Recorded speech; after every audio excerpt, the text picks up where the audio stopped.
وقت بڑی پیاری چیز ہے۔ وقت کی خاصیت یہ ہے کہ وقت گزر جاتا ہے، اگر ایک لمحے میں رک جائے تو بڑی تکلیفیں دیتا ہے، کیونکہ گزرتا وقت انسان کی تکلیفیں ساتھ لے جاتا ہے۔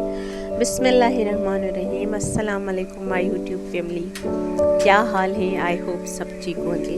ایک نئی صبح کی شروعات نئی امیدوں، خواہشات اور شکرانے کے ساتھ الحمدللہ آج میری بچی میرے ساتھ اٹھی، نماز ادا کیا اور اب شیف بنی بیٹھی ہیں، خود کے لیے میکرونی بنا رہی ہیں۔ والدین کے لیے سب سے بڑی خوشی کی بات یہ ہے کہ بچے اس کے نقشے قدم پہ چلے۔ ہم جس سانچے میں بچوں کو ڈھالنا چاہیں، اگر بچے اس سانچے میں ڈھلتے ہوئے نظر آئے تو سر بلند ہو جاتا ہے اور کندھے چوڑے ہو جاتے ہیں۔ بس یہی دور ہے بچوں کو اپنے سانچے میں ڈھالنے کا، بچوں کے دلوں میں اپنے لیے احساس پیدا کرنے کا، بچوں کو وہ ساری عادتیں ڈالنے کا جو بڑے ہو کر انہیں خوش رکھ سکیں، نہ کہ انہیں محتاج بنائیں۔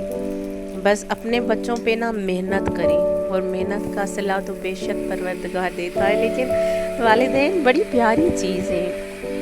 والدین وہ ہستی ہیں جو بچوں کو تکلیف نہیں دیتی۔ ہائی میں اسے کھانا کہوں تو اس کا کہیں ہاتھ نہ جل جائیں، یا کچن میں کھڑے کھڑے اسے گرمی نہ لگ جائیں۔ بس والدین وہی ہستی ہیں۔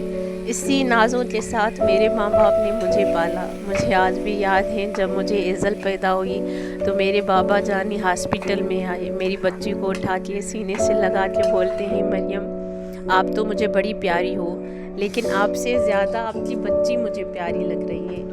پتہ نہیں کیا کشش ہے رشتوں میں، بچے تو عزیز ہوتے ہیں لیکن جب بچوں کے بچے ہو جائیں تو پھر دنیا میں ان سے زیادہ خوبصورت چیز اور کوئی نہیں لگتی۔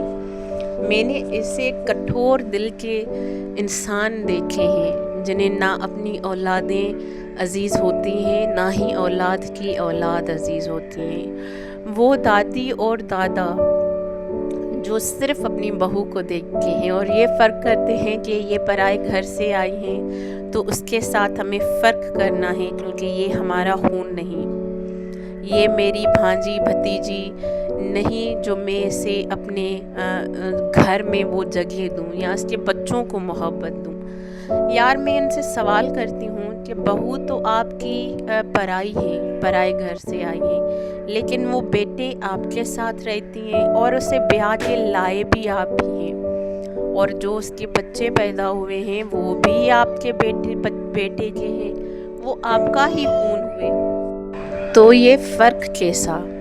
چلے آپ کی بہو آپ کا نہیں کرتی، آپ کی بھابھی آپ کا نہیں کرتی، آپ کے ساتھ آپ کی بہو اور بھابھی فرق کرتے ہیں، تو کمرہ بند کر کے اسے ایک ترازو میں خود کو اور اسے تولے کہ چلو وہ میرا نہیں کرتی جب وہ تنہا ہوتی ہیں، وہ مجھ سے بات نہیں کرتی جب وہ اکیلی ہوتی ہیں، جب اس کا شوہر ساتھ ہوتا ہے تو وہ مجھ سے بات بھی کرتی ہیں، مجھے کھانے پینے کا بھی کہتی ہیں۔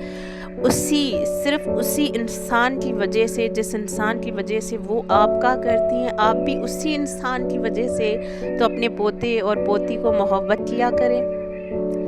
یہ کیسا اصول ہے کہ جو بہو لائے آپ بیاہ کے، وہی بہو آپ کی نظروں میں کھلنے لگی۔ آج کل کے نندے بھابھیوں سے جلی بھنی بیٹھی ہیں، اس پہ تہمت لگانے میں، اس سے جھوٹ بولنے میں ذرا سی دیر نہیں کرتی۔ ہماری جو غیروں سے آئی ہوئی بہو ہمارے گھر میں ہمارے بچوں کے ساتھ نہیں رہتی، نہیں رہ سکتی، بس نہیں رہ سکتی کیونکہ یہ ہماری بھانجی بھتیجی نہیں۔ یہ حقوق ہمارے اسلام میں تو نہیں۔ ہمارا اسلام ہمیں کھلے لفظوں میں اس چیز کی اجازت دیتا ہے کہ اگر بیٹے کو بیاہو تو اسے جہیز بے شک نہ دو، لیکن اسے ایک کچن، ایک گھر بنا کر دو جس میں وہ آزادی کے ساتھ رہے۔ یہ ذلیل کر کے اسے الگ کیوں کیا جاتا ہے؟ جو اپنی بہو ہیں وہ گھر میں چوریاں کریں، ڈاکے ڈالیں، فساد پیدا کریں، فتنے پیدا کریں، لیکن ہیں تو یہ میری بھانجی، ساس بڑے فخر کے ساتھ کہتی ہیں کہ یہ میری بھانجی ہیں تو اس پہ کوئی تہمت نہیں لگائے گا۔ جو سچ بولنے والی لڑکی وہ غیر ہیں تو ہم اس کا ساتھ کیوں دیں؟ یہ بری ہیں بھلی ہیں جیسی بھی ہیں، یہ ہماری ہیں۔ سندھیوں میں ایک مثال دی جاتی ہے کہ جو اپنے ہیں وہ مار کے بھی